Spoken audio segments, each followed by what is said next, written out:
Afternoon সবাই কেমন আছেন? আশা করি খুব ভালো, আমরাও বেশ ভালো আছি। এখন আমাদের এখানেই একটা সুপার স্টোর আছে, তো ওখানে যাচ্ছি। আজকে রাতে পিৎজা বানানো হবে, তো এই পিৎজাতে যা যা লাগবে সেগুলো কিনতে যাচ্ছি। আর বাইরে প্রচুর ঠান্ডা, আমার মুখ দিয়ে ধোঁয়া বেরোচ্ছে ঠান্ডাতে। আগের দিনই আমি আপনাদেরকে আমাদের যে নেবারহুডটা সেটা ঘুরিয়ে দেখিয়েছিলাম, তখন দেখেছিলেন কত বরফ চারিদিকে ছড়িয়েছিল।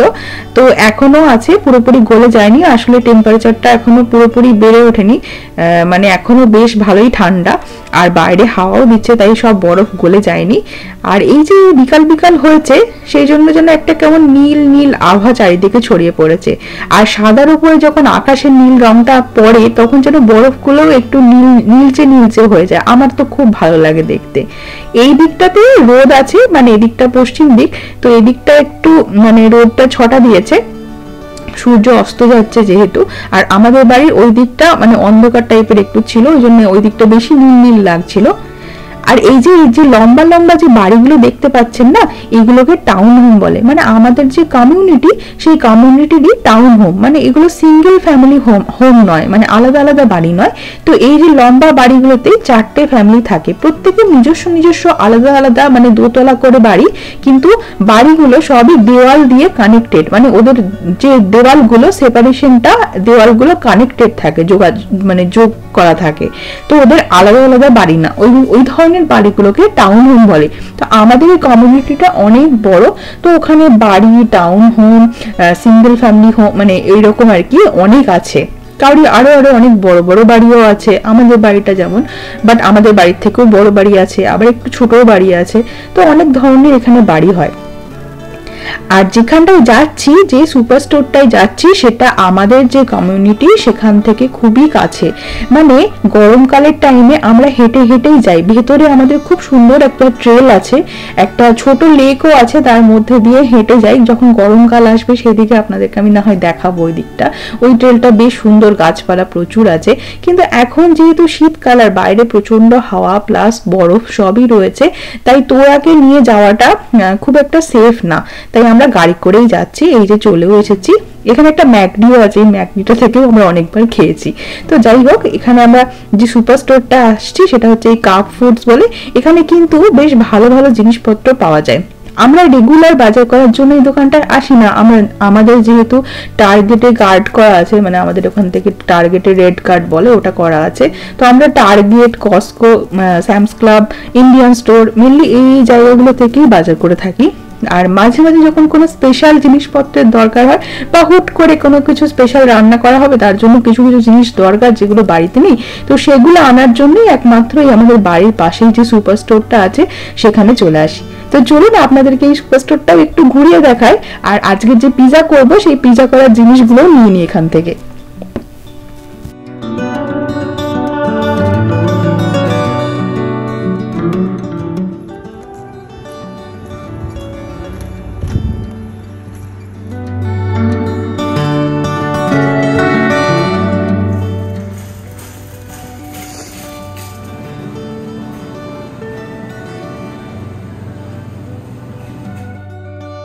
ইন্ডিয়াতে তো ডমিনোজ, পিৎজা হাট এগুলো আছে, ওখানে পিৎজা আমি অনেক খেয়েছি। আর ইউএসএ তেও আছে আমাদের ডমিনোজ, পিৎজা হাট, কিন্তু দুটোই কিন্তু আলাদা। মানে ইন্ডিয়ার টেস্ট একদম আলাদা, আর এখানকার ডমিনোজ, পিৎজা হাটের পিৎজার টেস্ট একদমই আলাদা। আর আরো এক ধরনের পিৎজা পাওয়া যায়, সেটা হচ্ছে এখানে নিওপলিটন পিৎজা বলে। পাঞ্চ পিৎজা বলে একটা দোকান আছে, যেখানটা আমি আর সুদীপ্ত, মানে তোরা হওয়ার আগে আমরা অনেকবার গেছি ওখানটা। ওই পিৎজাটা কিন্তু একদম রুটির মতো, মানে একটা আপনার খেলে মনে হবে একটা রুটির ওপরে কেউ এই পিৎজা সস আর ওপরে মজারেলা চিজ আর কয়েকটা ওই বেসিল পাতা ছড়িয়ে দিয়েছে, সেটাই হচ্ছে ওখানকার পিৎজা। তো এই নিওপলিটন পিৎজার টেস্টটাও কিন্তু একদম আলাদা। আমাদের ইন্ডিয়াতে যেমন অনেক টপিং দেওয়া থাকে, পিৎজা টপিং, যেমন পনির দেওয়া থাকে, চিকেন দেওয়া থাকে, এখানে কিন্তু অত টপিং দেওয়া থাকে না ওই নিওপলিটন পিৎজাতে। যদিও আমি আজকে নিওপলিটন পিৎজা বানাতে পারবো না, ওটা বানানোটা আমি মানে আমার মনে হয় একটু কঠিন। আমি যেহেতু আগে কোনোদিন পিৎজা বানাইনি, তো পরে ট্রাই করব। আজকে আমি ডমিনো স্টাইলেরই পিৎজা বানানোর জন্য চেষ্টা করছি। তো এখানে ওইরকম আমি চিজ নিতে এসেছি, এটা হচ্ছে গোট চিজ, এটা কিন্তু ওই চিপস দিয়ে খেতে খুব ভালো লাগে। যদিও আমি আজকে গোট চিজ নেবো না, গোট চিজটা আমার পিৎজা বানাতে লাগবে না, আমার আজকে যেটা লাগবে সেটা হচ্ছে পারমেজান চিজ আর মোজারেলা চিজ, তো ওই দুটোই আমি নেবো। আর এই দোকানটাতে না খুব সুন্দর সুন্দর জিনিসপত্র পাওয়া যায়, একদম ছোট ছোট প্যাকেটে, মানে একবারই আপনি পিৎজা বানাবেন সেই রকমই জিনিসপত্র পাওয়া যাচ্ছে। এই দেখুন এই মজারেলাটা কত ছোট্ট, মানে একটা হয়তো পিৎজাতে যতটা বড় পিৎজা বানালে হয়তো একটাতেই হয়ে যাবে। তো আমি আর কি মজারেলা স্লাইস খুঁজছি, তো সেটা আমি নেব। আর এখানে দেখুন এই যে অলিভ আছে, এই অলিভ খেতে আমার খুব ভালো লাগে, তো আমি একটা ব্ল্যাক কালারের অলিভ নেব। এই তো এটা ব্ল্যাক কালারের অলিভ রয়েছে, তো দেখি এই অলিভ নেব। আর নেব হচ্ছে যে চিজ নেব, চিকেন যেটা তুললাম একটা প্যাকেট তুললাম দেখতে পেলেন, ওই চিকেনটা নেব। এই তো এই পারমেজান চিজটাও নিচ্ছি। অলিভ অয়েল নিতে হবে আমাকে, কারণ আমার বাড়িতে অলিভ অয়েলটা নিয়ে আমরা এখন অ্যাভোকাডো অয়েল খাচ্ছি বলে আমাদের অলিভ অয়েলটা শেষ হয়ে গেছে। আর এই যে পিৎজা সসটা নেব, তো এই পিৎজা সসটাও নিচ্ছি। আর আমার বাড়িতে কিছু কিছু জিনিস আছে, যেমন ওই ক্যাপসিকাম, তারপরে মাশরুম, এগুলো সব আছে, তো ওইগুলো বাড়িতে যেগুলো আছে সেগুলো দিয়েও ইউজ করে নেব। তো এই যে অলিভটা আমি তুলেছি। তো চলুন এবার আমার এখানে বাজার করা অলমোস্ট হয়ে গেছে, তো এবার আমরা বাড়িতে গিয়ে বানাবো। আর তার আগে চলুন দোকানটা একটু দেখিয়ে দিই। যে এইগুলো দেখতে পাচ্ছেন উপরে সব লেখা রয়েছে কি কি জিনিস পাওয়া যায়, তো এইরকম প্রতিটা আইলে কি কি পাওয়া যায় সেগুলো আগে থেকে উপরে লেখা থাকে। তো আমরা যে যে জিনিসগুলো কিনবো সেই আইলগুলো খুঁজে খুঁজে শুধুমাত্র ওই আইলগুলোতে ঢুকলেই হবে, বাকি দোকানটা আমাদের পুরোটা না ঘুরলেও হবে। আর এখানে এই যে অরিগানো এই সমস্ত পাওয়া যাচ্ছে। আচ্ছা, আমার হুট করে মনে পড়েছে যে আমার বাড়িতে তো ময়দাই শেষ হয়ে গেছে, আমরা আসলে ময়দাটা খুব একটা খাই না, আমাদের আটাই বেশি খাওয়া হয়, তো ময়দাটা আমার অনেকদিন কেনা হয়নি, তো ওই জন্য আবার দোকান থেকে অলমোস্ট বেরিয়েই যাচ্ছিলাম, তারপরে মনে করেছে এই রে ময়দাটা তো কেনা হয়নি, তো সেই জন্য আবার ঘুরে এসে আমরা এখানে ময়দাটা নিতে এসেছি। তো ওই ময়দাটা এই যে তুলে নিয়েছি। এবার পিৎজা বানাতে হলে আমাদের বাড়িতে একটা পাথরের একটা জিনিস আছে, যেটা এরকম টাইপেরই পাথরের আছে, তো ওইটা দিয়ে আমার হয়ে যাবে। তো আমি আর একটু দেখতে এসেছিলাম এখানে অ্যালুমিনিয়ামের কিছু পাওয়া যায় কিনা, তো ভাবলাম যে আর অত টাকা নষ্ট করে লাভ নেই, এখানে বেশ ভালোই দাম রয়েছে, তো আমার বাড়িতে যেটা আছে সেটা দিয়ে আমি বানাবো। এখানে আমি একটু জল গরম করে নিচ্ছি, মানে কুসুম কুসুম গরম করে নেব। তো ওই জলটাতে আমি ইস্ট আর একটু চিনি দিয়ে নেব। আর এই যে আমি সব বাজারপত্র করে নিয়ে এসেছি, যেহেতু আমাকে ওই প্রথমে পিৎজার ডোটা বানিয়ে নিতে হবে, তাই আমি তাড়াতাড়ি করে আগে ডোটা বানিয়ে নিচ্ছি, কারণ ওটা আমাকে কিছুক্ষণ রেস্ট করতে দিতে হবে। তো এই যে কুসুম কুসুম গরম জলটার মধ্যে আমি এখানে একটু ইস্ট দিয়ে দিচ্ছি, এটা হচ্ছে ড্রাইড ইস্ট, এটাও আমি দোকান থেকে কিনেছিলাম। তো এখানে ওই 1.5 চামচের মতো ইস্ট দিয়ে দিলাম, আর একটু চিনি দিয়েছি। চিনিটা দিলে, চিনিটা হচ্ছে এই ইস্টটার খাদ্য তাই বলে, তো ওইটা আর কি ইস্টটা ফুলে উঠবে। আর এখানে এরকম 4 কাপের মতো আমি ময়দা নিয়ে নিলাম, আর ওখানে 2 কাপ জল নিয়েছিলাম কুসুম কুসুম গরম করে। তো এই 2 কাপ জলের মধ্যে আমি ইস্টটা ভিজিয়ে রেখেছি। আর এখানে ওই 4 কাপ ময়দা নিলাম, তার মধ্যে কিছুটা অলিভ অয়েল আর কিছুটা নুন দিয়ে এবার আমি এটাকে ওই ইস্টের যে জলটা যেটা ভিজিয়ে রেখেছিলাম সেটা দিয়ে এটা আর কি ডোটা বানিয়ে নেব। তো আমার কাছে তো এই মেশিনটা আছে, আমি আগেই দেখেছি কিচেনেটের যে স্ট্যান্ড মিক্সচারটা, তো ওইটাতেই আমি বানিয়ে নিচ্ছি। আপনারা যদি এরকম বাড়িতে বানাতে চান, হাতে যেভাবে রুটি করে সেরকম ভাবে বানিয়ে নিলেও হবে, শুধু একটু নরম করে মনে হয় মানে বানাতে হবে। মানে আমি অ্যাকচুয়ালি তাই করছি, আমি প্রথমবার বানিয়েছি আর সেটাই আপনাদের সাথে শেয়ার করছি, হয়তো একবারে পারফেক্ট হবে না, তো আমি যেটা বানিয়েছি সেটাই আপনাদের সাথে শেয়ার করছি।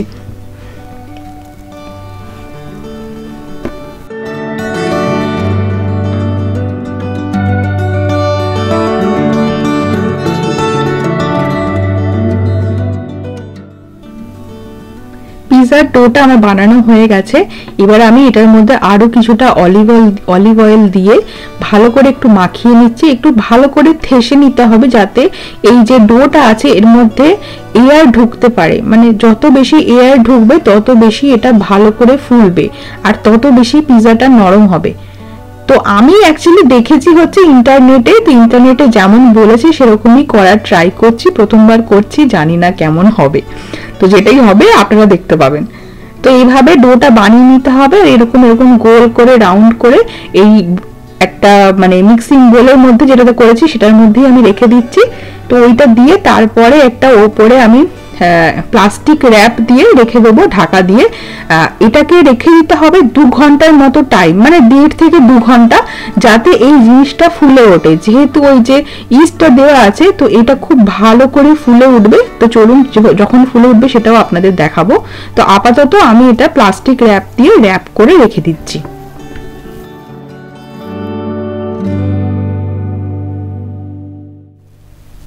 আমাদের বাড়িতে এরকম বড় বড় ওভেন থাকে, যেটাকে আমি প্রিহিট করে নেব। তো ম্যাক্সিমাম টেম্পারেচার হচ্ছে আমাদের এখানে 550 ডিগ্রি ফারেনহাইট, যেটা ম্যাক্সিমাম টেম্পারেচার। সেই টেম্পারেচারই এটাকে প্রিহিট করতে দিচ্ছি। আর প্রিহিট করার সময় এখানে আমাদের যে ওই একটা বলছিলাম না স্টোনের ট্রে আছে, মানে পাথরের ট্রে যেটা দিয়ে পিৎজা বানানো হয়, সেটা আমি ঢুকিয়ে দিলাম গরম করার জন্য। আর এখানে দেখুন কতটা ফুলে গেছে ডোটা। তো এই যেহেতু ইস্ট দেওয়া ছিল সেই জন্য এইভাবে ফুলে যাবে। আবারও একটু ঠেসে নেব ডোটা, তারপরে এটাকে 2 ভাগ করে নেব। আমি আজকে 2টো পিৎজা বানাচ্ছি।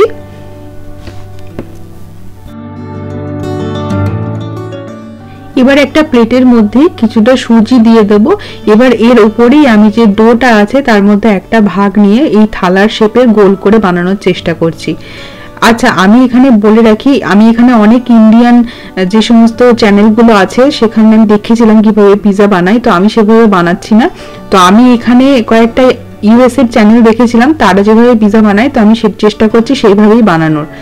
তো এখানে আমি পুরো প্লেটের সাইজে ওই যে ডোটা আছে ওটা এরকম টেনে টেনে করে চওড়া করে নিলাম। এরপর একটা চামচ দিয়ে এখানে একটু পোক করে নেব। তারপরে যে পিৎজা সসটা আছে সেটা এর উপরে আমি লাগিয়ে দেবো। তো এখানে আবার একটা আমার মানে ঘটনা ঘটেছিল, কি বলবো, আমার সাথে এই সমস্ত ঘটে। আমার ক্যামেরাটা হয়েছে বন্ধ হয়ে গেছিল, তো সেই জন্য আমি এখানে ভিডিওটা ঠিক করে শুট করতে পারিনি। তো এই পিৎজা সসটা দিয়ে দেওয়ার পর আমি ওভেনের মধ্যে, যেটা ওভেনটা গরম করতে দিয়েছিলাম, সেখানে এই যে পুরো ডোটা এটা আমি 5-6 মিনিটের জন্য দেব। তো এবার বলে রাখি, এই কাঁচের প্লেট থেকে আমি যে আমাদের যে স্টোনের যে ট্রেটা রয়েছে ওটার মধ্যে এটাকে স্লাইড করে দিতে হবে। তো একটু সাবধানে করতে হবে, অ্যাকচুয়ালি সেই জন্যই আমার ক্যামেরাটা বন্ধ হয়ে গেছিল, আমি খেয়াল করিনি ওটা করতে গিয়ে। আর ওটা যেহেতু একবারই করতে পারবো, তাই আপনাদেরকে আমি মুখে বলে দিচ্ছি। তো চলুন এরপরে কি হলো সেটা দেখাই। প্রথমে এই পিৎজা সস লাগানো অবস্থাতে ডোটা আমি এর মধ্যে 5 মিনিটের জন্য একটু গরম করতে, মানে বেক হতে দিয়েছিলাম। এবার আমি এর মধ্যে চিজগুলো, তারপরে চিকেনগুলো, অলিভগুলো, তারপরে আরো যে সমস্ত বেল পেপার, যা যা আমার কাছে উপকরণগুলো ছিল সমস্ত কিছু দিয়ে দেবো। আমি এর মধ্যে একটু অরিগানো আর একটু চিলি ফ্লেক্সও দিয়েছিলাম। তো এবার আমাদের ওয়েট করতে হবে যতক্ষণ না পর্যন্ত এই মজারেলা চিজটা গলে যায়। তো যে চিকেন এই সমস্তগুলো দিছিলাম সেগুলো সবই কিন্তু এখানে কুক অবস্থাতেই পাওয়া যায়, মানে অলরেডি ওগুলো রান্না করা আছে। তাই ওগুলো রান্না হওয়ার জন্য আমাদের আর সেরকম ওয়েট করতে হবে না। যেটা ওয়েট করতে হবে সেটা হচ্ছে যে এই যে মজারেলা চিজটা আছে সেটা গলে গেলেই আমাদের বুঝতে হবে যে রান্নাটা হয়ে গেছে। আর ভেতরের ডোটা যাতে কাঁচা না থাকে সেই জন্য আমি আগে থেকেই একবার 5 মিনিটের জন্য দিয়েছিলাম যাতে ওটা হয়ে যায়। তো এই ডোটা 5 মিনিট দেওয়ার পরে তারপরে বাকি যে সমস্ত পিৎজার টপিং আপনি যা দিতে চান সেগুলো সব দিয়ে দিতে হবে। তারপরে আবার একটু অলিভ অয়েল ছড়িয়ে দিয়ে আরো 4-5 মিনিটের জন্য এটাকে ওভেনের মধ্যে বেক করতে দিতে হবে। এই যে এবার আমার পিৎজাটা একদম হয়ে গেছে। আর ওই যে স্টোনের যে ট্রেটা আছে সেটা থেকে আমি একটা অ্যালুমিনিয়াম ট্রেতে পিৎজাটাকে ট্রান্সফার করে নিচ্ছি। ওভেনটা খুবই গরম ছিল, তাই আমার একটু ভয় ভয়ও লাগে এই টাইমে, তাই খুব সাবধানে করছিলাম। তো প্রথমবার আমি পিৎজাটা বানালাম, দেখতে অতটা ভালো হয়নি। আর যখন ওই স্টোনের যে ট্রেটাতে আছে সেটাতে নামাচ্ছিলাম তখন পিৎজাটা একটু লম্বাটে টাইপেরও হয়ে গেছে। বাট ওটা তো যেহেতু একবারই করতে হবে, ওটা আমি আর ওটাকে গোল শেপ দিতে পারিনি। তো যাই হোক, এরকম পিৎজাটা হয়েছিল। তাড়াতাড়ি চলুন এবার কেটে নিই, তারপর সুদীপ্তকে সার্ভ করব। ওর খেতে কেমন লাগলো সেটা জানতে হবে।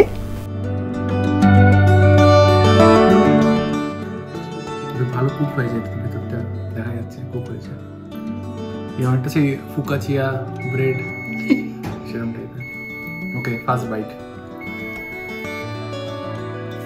গরম। ও মধুরাটা আপু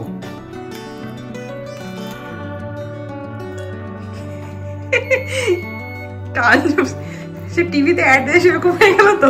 হ্যাঁ, খেতে কেমন হয়েছে? ভালো, খুব ভালো। হ্যাঁ, দেখতে অতটা ভালো হয়নি না, মেবি টেম্পারেচার একটু, আমরা প্রথমবার করছি হয়তো বুঝতে পারিনি। কিন্তু খেতে ভালো হয়েছে। হ্যাঁ, পিজার মধ্যে ডাল দিয়ে একদম ডমিনোস পিজা। হ্যাঁ, বেটার। ঠিক আছে, বাড়িতে বানাবো। ওকে, পিজাটা আমি প্রথমবার বানিয়েছিলাম, আর দেখতে অতটা ভালো না হলেও খেতে বেশ ভালো হয়েছিল। সব থেকে বড় কথা সুদীপ্ত খুশি হয়েছিল খেয়ে, তো সেটাই আমার কাছে সব থেকে বড় পাওনা।